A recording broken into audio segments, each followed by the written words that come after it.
Hey everyone, it's my comic book thoughts of the week. Although you've already got my thoughts on the Bat books, I don't know if I'm going to keep separating out a Bat video and a regular comic thoughts video, but for now I'll keep doing that. I basically had three favorite comic books this week. The boring old choice of Future's End just continues to be really cool. Some great stuff out in space with Frankenstein and Stormwatch and the rest, and continuing interesting plots, consistent art, just proof that they could have done a good job in Batman Eternal had they had better guidance. I was a bit surprised. Well, so there was one development here that I didn't like so much, kind of a revelation somewhere, maybe in the scene where Clark Kent battles this creature. This creature which resembles the Shrike in Hyperion. If any of you have read the novels, the Hyperion novels by Dan Simon, it's outside of time and outside of space, so it can be anywhere and do anything. Which is exactly what the Shrike was in these award-winning novels by Dan Simmons called the Hyperion Cantos, I guess. The very first novel being called Hyperion.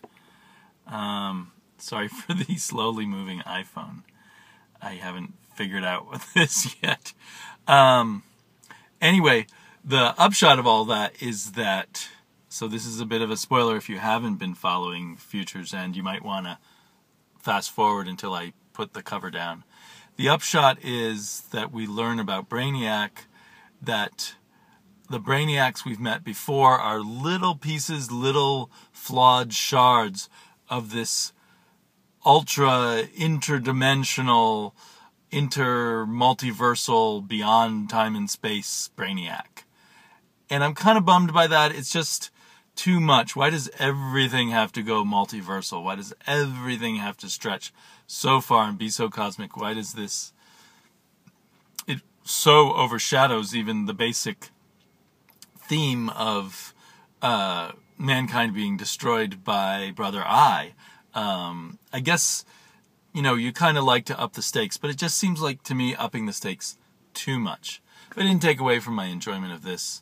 There's just kind of a general trend in comic books, especially the big two, of these multiversity type of storylines, which I think I'm turned off by.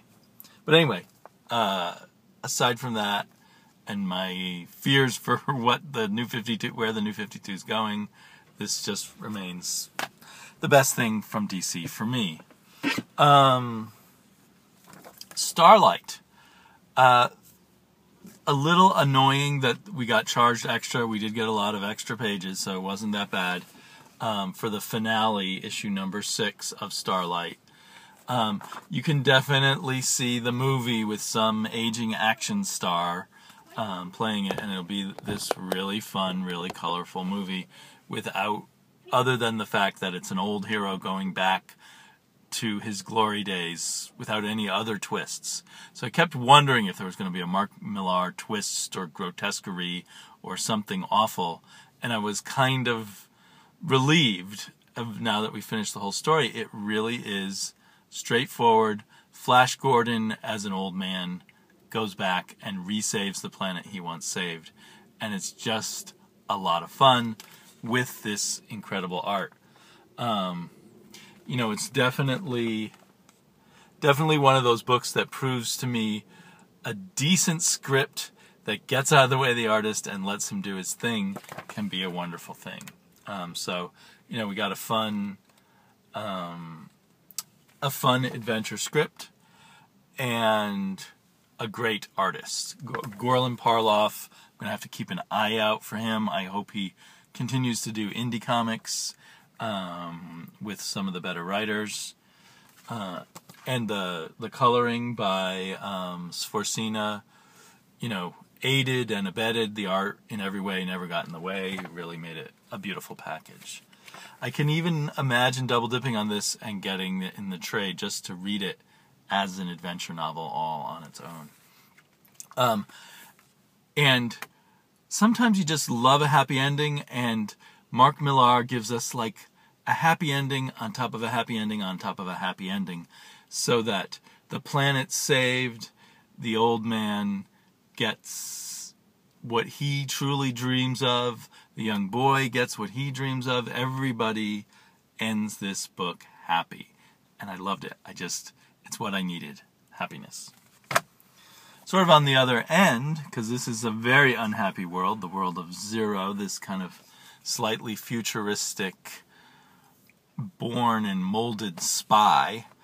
I read issue 1 and thought it was kind of dumb and annoying and cliched, but I'd been hearing, mumblings of good things about it ever since, and so I finally pulled the trigger, and I just said, I'll dive in, issue 11. And I loved it. It was very innovative. I have to make sure not to show the naughty bits, but there's just a few pages of naughty bits at the beginning.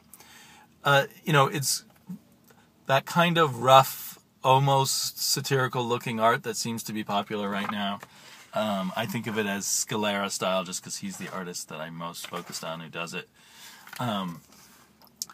There's not a lot of dialogue in here, but the overall package just feels like a really innovative, really artistic comic book that's exploring the graphic media, but without being snobby or anything like that. I mean, it is still a spy story. And there's interesting things going on with characters. There was one page where the sex was very graphic, completely X-rated. So did we need that? I can't say. The way it was drawn, the scene was of the woman giving the man pleasure. And I don't know if that is just the creators only thinking of their own pleasure, or if that's supposed to tell us something about how this woman is playing him. Because at the moment, they seem to be in love and all seems to be romantic. But I wonder if that was a hint at some other layer. And then, the spy is being spied on, and so there's transcripts of their overheard conversations in the marketplace that are included in the back. And that, that sort of added to my enjoyment. It's just, even though it was a very minimalistic issue, it was just nicely layered. And I'm adding this to my pull list. I don't even know, I was able to pick up the basics because I already knew it was a spy book. And there's only so many plots in a spy book, right? So this is the spy who's trying to escape the agency and not be a spy anymore. So I don't know if I don't know if I'll even bother, even as much as I love this, I don't know if I'll go back and get the back issues, or if I'll just keep reading from here. Maybe I'll get the urge to get the back issues later. I gather it's still a different artist every issue. This was very clearly part of a larger story, but there was something satisfying about the single issue. So this was exciting to me to add another interesting book to my pull list. Dishonorable mention, so to speak. I didn't hate it, but I was kind of bored a bit by the latest Multiversity issue by Grant Morrison. It seemed repetitive a lot. The whole idea about the magical comics from another dimension causing crimes or whatever else was repeated over and over again. I feel like halfway through the book I learned everything I needed to know by the book, and then they repeated it all. I like Ben Oliver's artwork, but I think it was very out of place for this story about second generation celebrity heroes. I think Travis mentioned the similarity to that other Mark Millar book, who's by Anne Frank Quitely book, whose name I can't quite now remember. Although it wasn't as the children of the superheroes weren't as extreme in their bad behavior as this. It had kind of a soap opera feel. I appreciated what he was trying to do, but I felt like the execution was so-so. I'm still on Multiversity, but it's just not a top book for me. And my favorite Bat book of the week, I think, was Arkham Manor. Kind of a extra footnote, another book that I got at the library, which I don't think I showed before, I'm not sure when I got it, is this book called Action Mystery Thrills, Comic Book Covers of the Golden Age, 1933 through 1945. And this is, I'm going to have to buy my own copy. This is just a joy to look through. It's the way a comic book cover book should be. The covers fill the whole page, and you get, and they're in chronological order, so you get kind of this evolution of comic books from 33 to 45, nicely put together. One interesting thing is the earliest comic books were often called funnies, but eventually the word comics takes over, funny picture stories. So they were searching for what their term for these things was going to be, so they weren't immediately called comic books.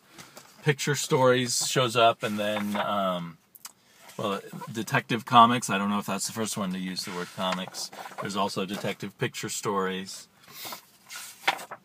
I'm trying to find the ones with funny. There we go. Amazing Mystery Funnies. Action Comics. So I guess the big winners, Batman and Superman, kind of set the tone where the word comics took over instead of funnies. These earliest covers from the 30s and the very early 40s are very simple, but they're very graphically appealing, and I love the color choices. And then quickly, we get some very complicated kinds of art. That might be Will Eisner there. There's a lot of Will Eisner in here. There's just kind of a wacky intensity. I love the colors. It just seems like covers like this, it's definitely a style that doesn't exist anymore. I'm surprised we don't see more comics that harken back to this now.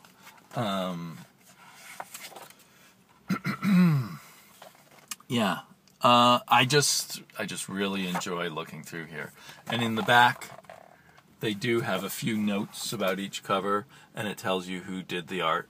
I wouldn't have minded even more text in the back telling me a little bit more of the history. This character, the Green Llama, always it's such a funny name, and I have no idea what his powers were.